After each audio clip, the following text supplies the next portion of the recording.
Okay, good morning. So let's have our discussion for lesson 9, investigating sexual harassment. So last topic natin, I discussed the sexual crimes or specifically dun sa rape, di ba? So now, I will discuss to you sexual harassment. To begin, here are the learning objectives of your lesson. Discuss the role of the head manager in cases of sexual harassment that occurs among his or her employee. Explain the important provisions of Anti-Sexual Harassment Act of 1995. And last, demonstrate knowledge on the process of conducting sexual harassment investigation. Okay. Important provisions of RA 7877 or the Anti-Sexual Harassment Act of 1995. So what comes into your mind when we say sexual harassment? Siguro ang alam nyo yung porke hinawakan yung boobs nyo, okay, likod nyo, naprusan kayo, hinipuan kayo, harassment na yan. No? That's yung aspeto na yun ang pag-uusapan natin. Well, that is very popular in the local aspect o kaya yung local terminology na ginagamit. Harassment yan, bawal yan. So, if we will if we will discuss its legal aspect, anti-sexual harassment, this happens between a person having an authority or parental guidance. I mean, sorry, no, authority over a certain person. For example natin, ito pinaka-good na example natin. It is between an employer or an employee. Okay? So yung employer-employee relationship, teacher and student relationship, those are the best example of sexual harassment. Okay?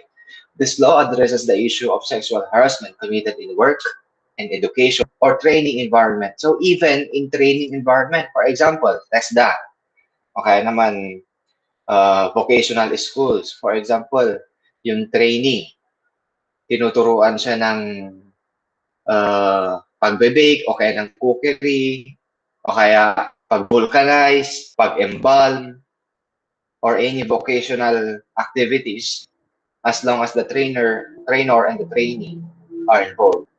Pwede yan pumasok sa sa sexual harassment. Okay? So, yun yung pinaka element ng topic na to.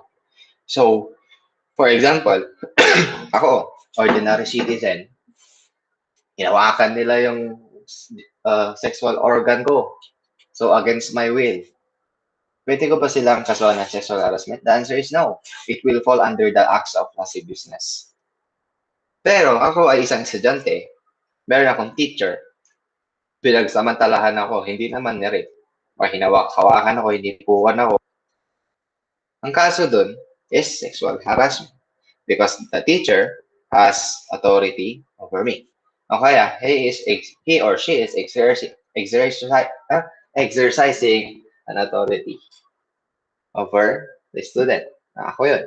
Okay? It was signed into law on February 14, 1995 under the former President Fidel Ramos. Okay? So, yan yung Anti-Sexual Harassment Act of 1995. Excuse me.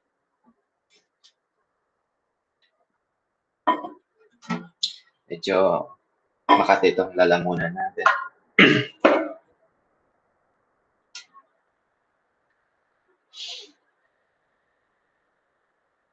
Okay? Next, what is sexual harassment? Under the law, work, education, or training-related excuse me.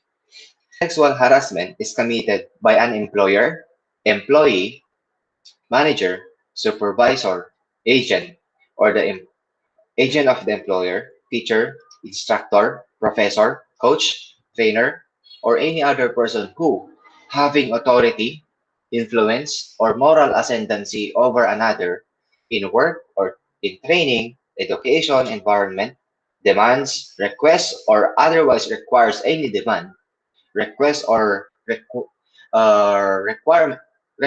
requirement for submission is accepted by the object of the said act. So, ganito yan. Isahin natin. Nakukumit ito ni supervisor, ni manager, ni employer, agent of the employer, usually police officers, okay? Teacher, instructor, professor, coach, trainer. Basta sino man na tayo, basta meron siyang authority, influence, or moral ascendancy over the person, pwede yang pumasok sexual harassment. Okay? How sexual or how work-related sexual harassment is committed. Okay? This is done when ito yung ating element. Sexual favor is made as condition in the hiring. Okay? Take note of that. Take note natin yung unang element. So, hiring. Yung una. So, we have hiring. Okay? Or in the employment. Okay, employment, another one. Take note natin yan. Re-employment. Okay? Take note ulit natin yan. Or continued employment. Okay? Continue natin. Take note ulit natin. Continued employment. Okay? Or in granting said individual favorable compensation. Okay? Grant. So, yun yung mga key terms natin dyan. Okay. Granting of said individual favorable compensation, terms of conditions, promotion, okay, privileges, or other refusal to grant, or the refusal to grant the sexual favor results in limiting, segregating, or classifying the employee which in any way would discriminate, deprive, or diminish employment opportunities or otherwise adversely affect the said employee. Okay, isa-isahin na natin. Kung si employer, sa work-related sexual harassment to kung si employer, ganito, kung si employer sabi niya ganito, o employee, para sa employment mo, para ma-employ ka. Okay? Mag-sexual intercourse tayo para ma-employ ka. Okay, pumayag si employee. Pwede yan pumasok sa sexual harassment or in any acts of sexuality, kahit hindi pa yan sexual intercourse. Pwede pumasok ng sexual harassment. Okay? Re-employment, ibig sabihin, yung employee na dati, umalis sa trabaho, gusto niya re-employ. Para i-grant niya yung employer yun, kailangan meron siyang sexual, meron siyang kapalit na sexually. And then, for continued employment naman, kasi meron yung may iba contractual. Natanggal yan, nalay off. Para continuous yung pag-work mo dito. Okay. Nagkaroon tayo ng condition. Pagbigyan mo ako. Okay, alam mo na yan. So, ganun yung sinabi ng employer. So, ang mangyayari dyan, papasok ulit yun sa sexual harassment. Okay? As long as yung kapalit na condition is regarding sexuality. Okay? Alam nyo na yung sinasabi ko. Either sex or in any form of sexuality. Sabi ko nga. And then, or granting of said individual favorable compensation. Okay, lakayan ko yung sahod mo pag ganito. Hawakan ko yung ganyan, any part of the body. Okay, pumayag si employee. Tumaas yung sahod niya. Okay, terms of condition. Okay, pagkatapos nito, lalakayan kong allowance mo. Okay, ganun yung mga istorya dyan. Promotion. May pro-promote ka. Okay? Pag si employee, nag-refuse siya to grant those sexual favors from the employer, ang mangyayari, nalilimit yung mga rights niya, yung mga privileges niya, segregation or classified employee, ibig sabihin naman nun, isa-segregate siya, liliitan yung sahod niya, yung allowances niya, okay? Which would discriminate her or him deprive or diminish employment opportunities. Okay? Yun pwedeng pumasok sa sexual harassment. Kung si employee, pinagbigyan niya si employer, pwede pumasok ng sexual harassment. Hindi niya pinagbigyan, tapos ang nangyari, ginigipit ni employer si employee, pasok pa rin yung sexual harassment yun. Okay? The above act would impair the employee's rights or privileges under existing labor laws, or the above acts would result in an intimidating, hostile, or offensive environment for the employee. Okay? The above acts would impair the employee's rights and privileges. Ang ibig sabihin nun, pag ni-refuse niya yung si employer regarding his or her sexual favors dun sa employee, okay, pwedeng ma-impair yung rights and privileges ni employee under the existing labor laws. What will happen is papasok yun under sexual harassment. Okay, makinig ka muna kung gusto mo. Under special penal law to. Dalawa mo. Okay.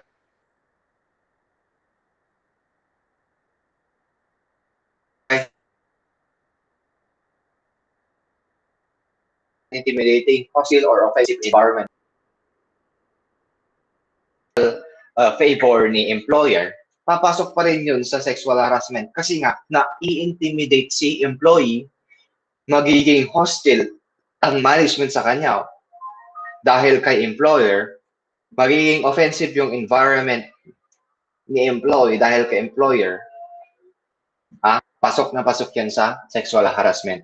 Okay? Again, ulitin natin. Kanina, diniscuss ko na ang sexual harassment, hindi yun yung hinawakan. Example, hinawakan, ikaw na lalaki, hinawakan mo yung boobs ng babae. Sexual harassment ba yan? Yes or no? Okay, sexual harassment yun. Pero ang kulang doon is kailangan yung tao, ganito yung mga elements dyan. Kailangan yung tao, he is exercising authority, he is exercising moral ascendancy or influence over that person para matawag na sexual harassment. Okay? Kung wala kang authority, moral ascendancy, and influence dun sa tao, for example, sa estudyante, sa teacher, meron siyang authority over that student, trainer, over that trainee, employer, over that employee, hindi papasok na sexual harassment doon. Kailangan meron siya nung tatlo na yun. Okay? Dati authority na dapat. Okay? So nga no, ordinary nga, kaya kung ordinary na tao, hinawakan ka, okay, sex tao, gano'n. Pinagbigyan, hindi papasok ng sexual harassment yun. Pero kung example sa employer, okay, let's have sex. Ang kapalit nun, ipro-promote kita. Ngayon, pumayag si employee. Pwede pumasok ng sexual harassment yun. Pero kung si employee, nag-refuse siya. Tapos, naging hostile na, naging hindi na maganda yung environment na pinagkakabawan employee dahil kay employer kasi nirefuse na yung favor niya na okay, magganto tayo, promote kita, tataas ang sahod mo. Gaputa and refuse na, sumabalin. Hostile na yung environment niya. Pwedeng mong kasuhan ng sexual harassment yung employer or yung teacher or yung trainer. Okay? So, meron tayong tinatawag na work-related sexual harassment. Okay? So, naman, dito sa education, what about education training-related sexual harassment? This is committed as one who is under the care, custody, or supervision of the offender against education, training, apprenticeship, or tutorship is entrusted to the offender when the sexual favor is in condition to giving of passing of grade, of granting of honors or scholarships, or payment of stipend, allowance, or other benefits, privileges, or considerations, or when the sexual advances results in an intimidating, hostile, or offensive environment for the student, trainee, or apprentice. Any person who directs or induces another to commit any acts of sexual harassment as herein defined, or who cooperates in the commission of thereof by another out which it would not have committed should also be held liable under this law. So, sabi ko sa anta, sa isahin natin. Against one who is under the custody, provision of the offender. Okay? Ang sinatawag natin, ang pinapoint out natin dito is yung teacher. Kasi education or training related sexual harassment to. Yung teacher or yung trainer. Okay? As one whose education, training, apprenticeship, or tutorship is entrusted to the offender. So, kung yung isang babae, nagkaroon siya ng education or training sa TESDA, okay, sa training school na lang, sa isang training school, na-entrust yung tutorship niya, yung apprenticeship niya sa isang offender. Yung offender na yung trainer. Okay, para matapos na yung para matapos na yung training mo, magkaroon ka na ng NC2, NC3, NC4. May certificate ka na. Anto, mamayang gabi, pagbigyan mo ako. Okay. Nag-refuse si offender. Ayaw niya.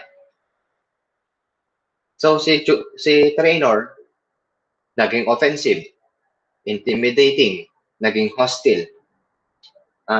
Naging offensive, hostile siya dun sa trainee. Pwede mong kasuhan ng sexual harassment yun. Or naman, pinagbigyan ni trainee dahil takot din siya. Merong authority yung tao sa kanya. Oo, siya pa yung certificate ko. Oh, pwede pumasok ng sexual harassment yun. Pero kung yung hinawakan lang, okay, ganito ka, pinag-sex sila. Kasi, basta, yun lang. Normal lang, ordinary lang kasi. Wala siyang, yung tao, walang authority dun sa isa. Kumbaga, stranger lang sila. Hindi na papasok na sexual harassment na yun. Pwedeng acts of lascivious business. O kaya kung nag-sex sila against the will of that person, pwedeng maging rape. Okay? Pero pag sinabi natin kung kasi sexual harassment, ang kaso natin dyan is, ang pinag-uusapan natin dyan is, kailangan yung offender, meron siyang authority, moral ascendancy, and ano yung isa? Influence. Okay? So, this is under 7877, RA 877. When the sexual advances results in an intimidating hostile environment. So, when the sexual favor is made condition giving of passing grade. Okay, ipapas kita, pass ko yung grade mo. Okay, i-grant ko yung scholarship mo. Okay, magkaka-honor ka. Babayaran ko yung mga allowances mo. I mean, magkaka-allowance and benefits ka, privileges and consideration. Bumigay yung estudyante or yung trainee. Ay, pasok pa rin yun. Okay, nag-refuse siya. Tapos, ang nangyari, nag-refuse siya, naging hostile. Masama na yung pakikitungo ng tao sa kanya, yung offender. Yung offender natin, either teacher yan or trainer. Kasi nga, education or training related sexual harassment yan. Kung gano'n ang situation, sexual harassment. Okay? Work-related naman, yan yung between employer and employee.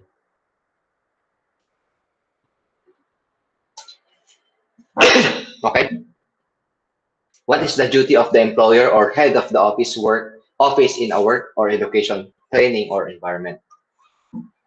Or training environment, okay? It shall be the duty of the employer or the head of the work-related educational or training environment or institution to prevent or deter commission of acts of sexual harassment and to provide the procedures for resolution, settlement, or prosecution of acts of sexual harassment.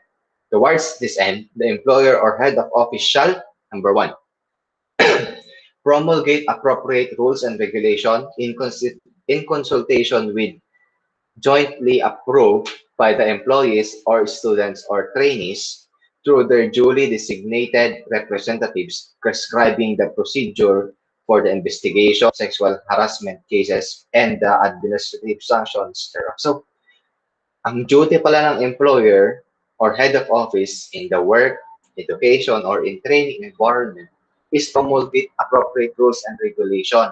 Rules and regulation. So, ibig sabihin, magkakaroon sila mismo ng patakaran kung ano yung gagawin nila sa pag-investigate ng sexual harassment cases. Okay? Pwede sila magkaroon ng rules and regulation sa sa pag-adjudicate, sa pag-investigate and sa pagpataw ng administrative sanction. Pag sinabi natin administrative sanction, kasi itong sexual harassment, pag nangyari kasi yan, hindi lang criminal offense or sanction ang ibibigay doon, ipapataw doon sa offender, kundi administrative din. Because the employer or the person having an authority over a certain person is administratively liable because he is working under the rules and regulation of a certain company or an institution or any training environment or educational environment or institution.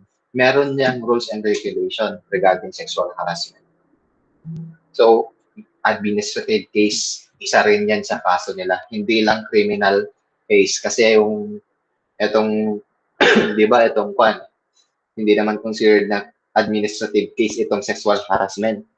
Kasi nga, merong law na special law. So, ibig sabihin, offense.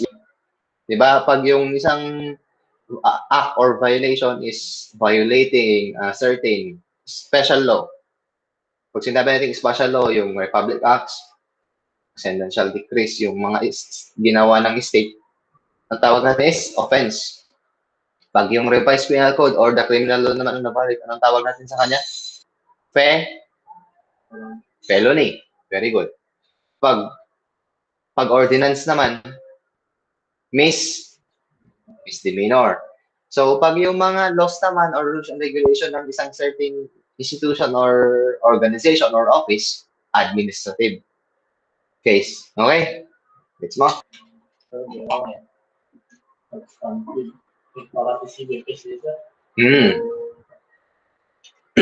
Iba ang civil case kasi, ang itatakal naman na natin sa civil case kasi, yung example, yung sa mga moral damages, yung mga fines, yun ang kung sa civil case. Pag administrative case kasi, sabi mo nga, substantive law, di ba?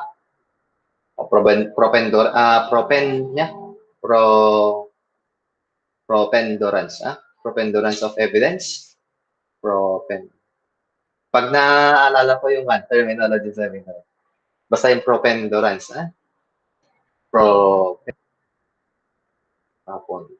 propendurance. Basta yun. Basta sabihin ko na lang pag nalala ko sa'yo. So, thank you for asking that question. So, administrative sanctions shall not be a bar to prosecution in the proper courts for unlawful acts of sexual harassment. Okay? Administrative sanctions shall not be a bar. So, kung may administrative sanction na, kasi nag-commit siya ng sexual offense, di ba? Nag-commit na siya ng sexual harassment. Ngayon, meron siyang administrative case. Hindi porke meron administrative sanction or case na laban sa kanya, hindi yun magiging bar o hindi yun magiging hindrance sa pag-prosecute kaso niya sa proper courts. Meron kasi yung proper courts. Di ba, special law yung na-violate niya, itong sexual harassment. Kaya meron separate dyan o proper na pag-file ng case anti-sexual harassment dun sa korte. Iba na naman yung administrative sanction niya. Diba? Okay? The said rules and regulation issued pursuant to this subsection A shall include among others guidelines on proper decorum in workplace and educational or training institution. So, iba etong rules and regulation na nasabi kanina, okay? Meron iba yung guidelines niyan dun sa guidelines nung para sa sexual harassment. Okay? Magkakaiba. Ito kasi mga rules and regulation, yan yung sinet ng school, ng office, administratively. Iba naman yung administratively kasi nga mayroon silang sariling administration. Di ba? Meron silang admin. Ito naman sa special law, iba naman. Kaya tinatawag na offense. Okay, violation of RA 7877. Di ba? Okay? Another duty of employer or head of office in the work or education or training environment is to create a committee on decorum and investigation of cases on sexual harassment. The committee shall conduct meetings as the case may be with officers and employees, teachers, instructors, professors, coaches, trainers, and students or trainees to increase under the understanding and prevent incidents of sexual harassment. It shall also conduct the investigation of alleged cases constituting sexual harassment. So, ibig sabihin nun, etong si employer or head ng isang office or ng isang institution, kailangan mag-create sila ng committee. Okay? For the investigation of sexual harassment. Si committee na yon, itong committee na to, shall conduct meetings with the officers of the employees, teachers, and kung sino yung mga tao na pwedeng ma-involve, yung may mga authority and yung mga tao na mag-a-under, yung magpapa-under dun sa authority. Example, yung head ay yung mga employer, meron yung employee, teacher, may student. Okay? Yun, dapat nandun silang lahat. Part sila ng committee na yun. Okay? In the case of a work-related environment naman, the committee shall be composed of at least one representative from each from the management, the union. Kung sinabing management, sila yung pinaka-head institution na yon, yung work institution na yon, or work-related environment. Yung union naman, yun yung mga nagtatrabaho. Okay? One representative from the management, one from the union, yun yung organisasyon ng mga nagtatrabaho under that management, if any, and the employees from the supervisory rank. So, yung mga employee na may supervisory rank, yan yung tinatawag natin mga assistant manager o kaya manager. Okay? And of course,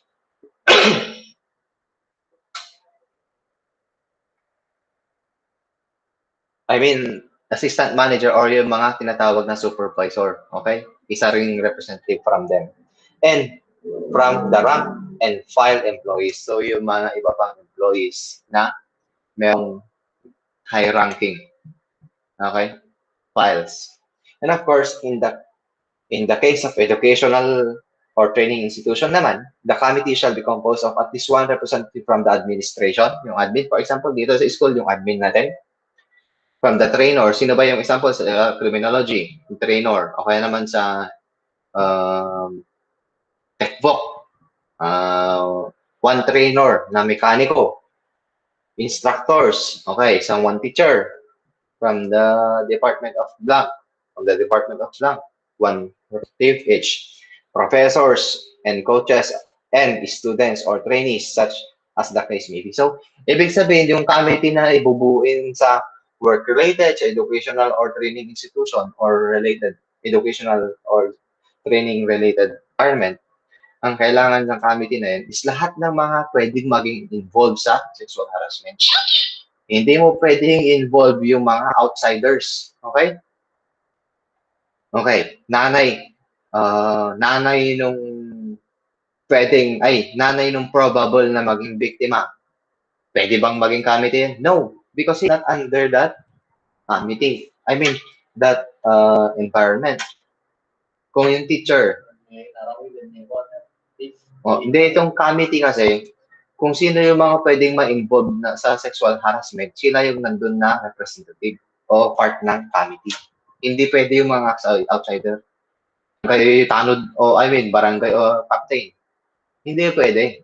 Pero kung yung barangay captain na yun is working under that environment or that institution, pwede siya maging representative. Pero as per barangay captain, hindi ka na pwedeng mag-work pa.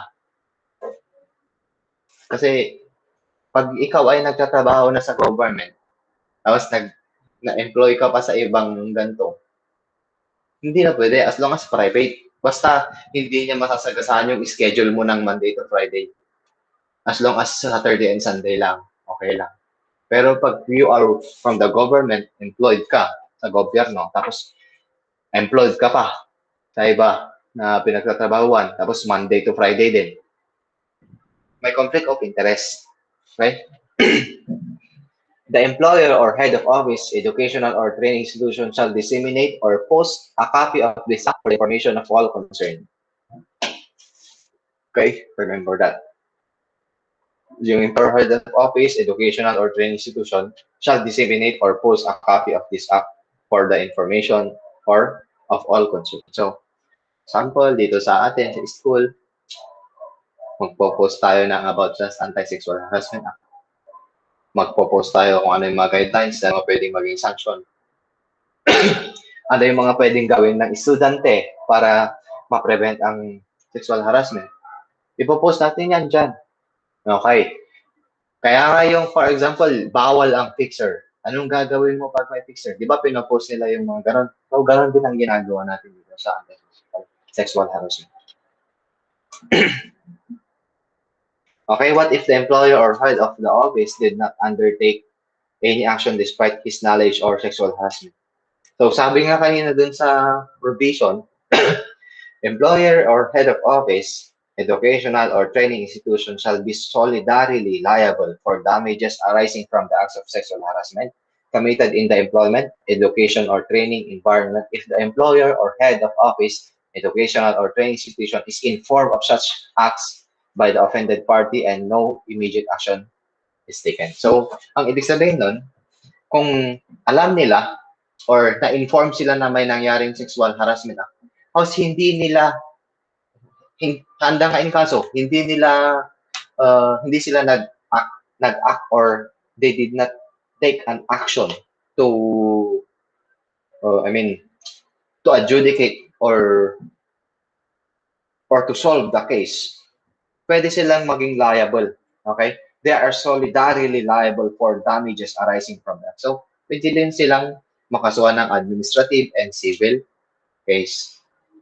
Kasi nga, hindi nila handa nga in kaso, hindi nila pinagtuunan ng pansin yung nangyari.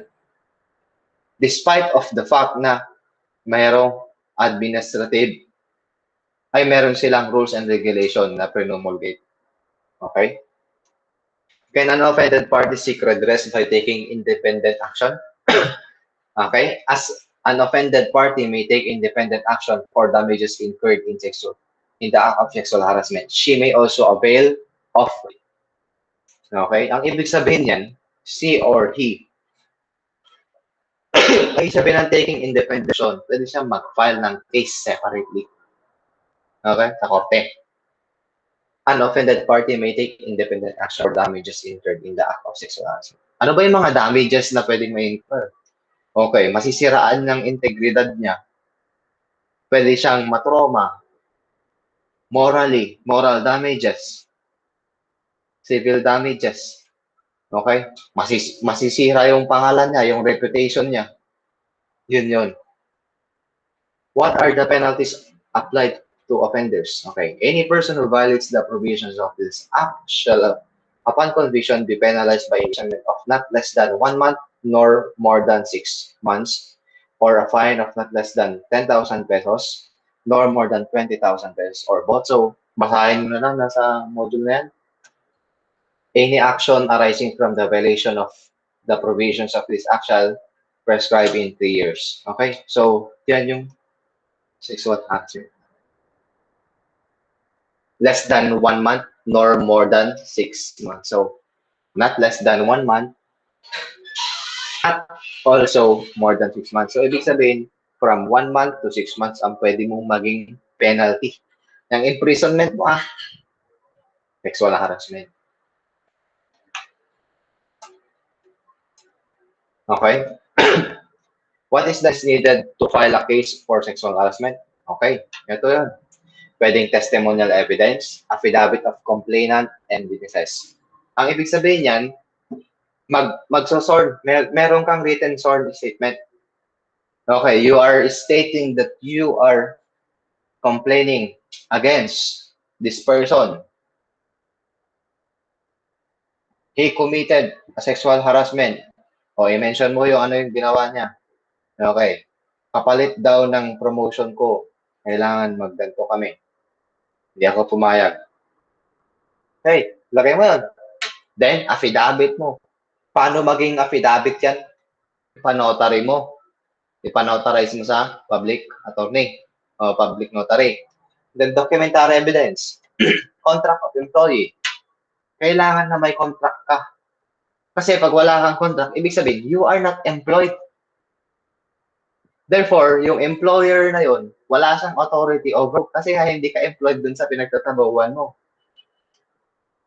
Training, school records, police records, forensic reports, and other pertinent documents. Ibig sabihin, para makasuhan mo talaga, kailangan para makasuhan mo siya ng sexual harassment at may visa yung testimonial evidence mo, kailangan meron siyang supporting documents na documentary evidence. Sinabi mo, picture mo yung offender. Hindi ka naman enrolled dun sa school. Pwede ba? So, hindi. Lack of evidence na yun. Oh, object evidence. Ito yung instrument used in intimidating or gaining sexual favor. Oh. Kutsilyo.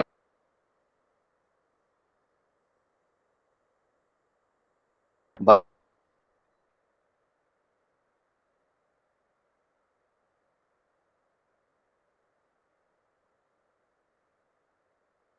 kung nakipagtalik ka.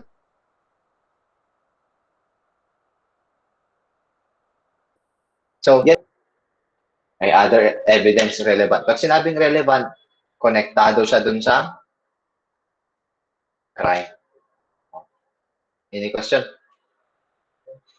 Okay, naintindihan mo. Okay, ulitin natin ha. Okay, sexual harassment under the law, work, education, or training-related sexual harassment is committed by an employer, employee, manager, supervisor, agent of the employer, teacher, okay, etc. Who, having authority, influence, moral ascendancy over another in a work or training, education. As long as meron siyang influence, moral ascendancy, and authority over a certain person, sexual harassment. Okay? Stranger, hindi kayo magkakilala. Wala. Nawagan mo lang yung kanya. Sexual harassment ba yan? Yes or no? No. Pwede yun kasi ang papasok doon ay acts of lasciviousness. Okay, kinig mo yung tao kasi meron kang pagnanasa sa kanya. Oh, sexual harassment pa ba yan? No. Papasok na yon, ha? Papasok na yon. Ang kaso natin doon is pwedeng abduction kasi meron kang lewd design. Ibig sabihin nun, ng lewd design, meron kang pagnanasa doon sa babae na kinidnap mo. Though hindi kayo nag-sex. Pero pag may nangyari sa inyo o kaya naman pinagbigyan, consented abduction. Okay? So, mag-focus mo tayo sa sexual harassment. Okay? May question ka ba? Okay na? Sige. Okay. Yung may info. Thank you.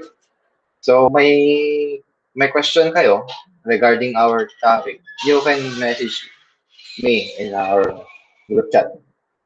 So, bago yun, pwede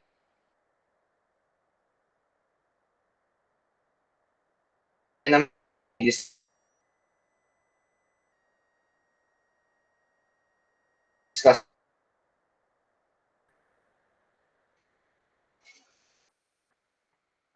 so yung kwan nyo, okay, ito. Kain natin itong essay question nyo. I mean, case analysis nyo.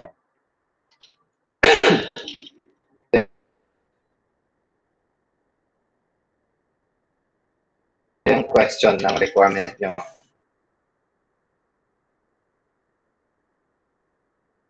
Case and answer the given questions below. Place in a sheet of yellow paper. Okay, kahit hindi victory, okay lang sa yellow papers lang as is. Okay.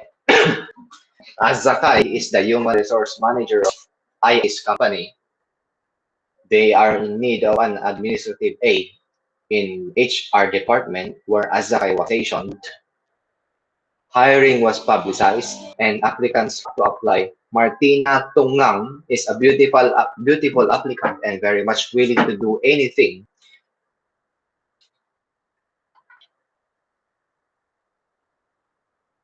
just to get the position. During the interview, Miss Tungang was stunning in beauty that makes Mr. Azakai to ask the latter a sexual intercourse one night stand in the pod of Mr. Azakai. Miss Tungang was hired. She started working with the iAssist company. As passed by, her working environment with Mr. Azakai makes her uncomfortable, unproductive, and she felt the environment is so hostile for her. Okay. Is Azakai liable for sexual harassment in case Miss Tungang files complaint against him? Yes or no? No. In case Miss Tungang did not accept sexual favor from Azakai, will the complaint of sexual harassment filed by Miss Tungang prosper? Why? Yes or no? Why? Explain. Okay? Ang pinaka-guide na answer nyo rito, ang guide nyo sa pag-answer rito is to read all the elements of sexual harassment. Kailangan i-establish nyo muna lahat. Meron bang ascendancy, moral ascendancy, authority, or influence kay Miss Tungang? Meron ba? Meron or wala? Bahala kayo. Kung na-establish nyo yun, okay, next. Meron bang sexual favor? Meron ba nangyari? Yes or no? Basahin nyo sa case. Kung meron, edi yes. Pero kung wala, wala. Then, mag-proper daw ba yung case na final niya? Yes or no? Bakit kaya mag-prosper? Oh, because of the elements. Ano kayo yung mga elements ng sexual harassment? Okay? Connected ba or relevant ba siya dito sa facts of the case natin? So, that's it. Okay? Okay, modified true or false. Okay, alasayang nyo na lang yan. Mag-call na kayo kung true or false. Okay, that's for today. Kung may question kayo, just ask me sa messenger.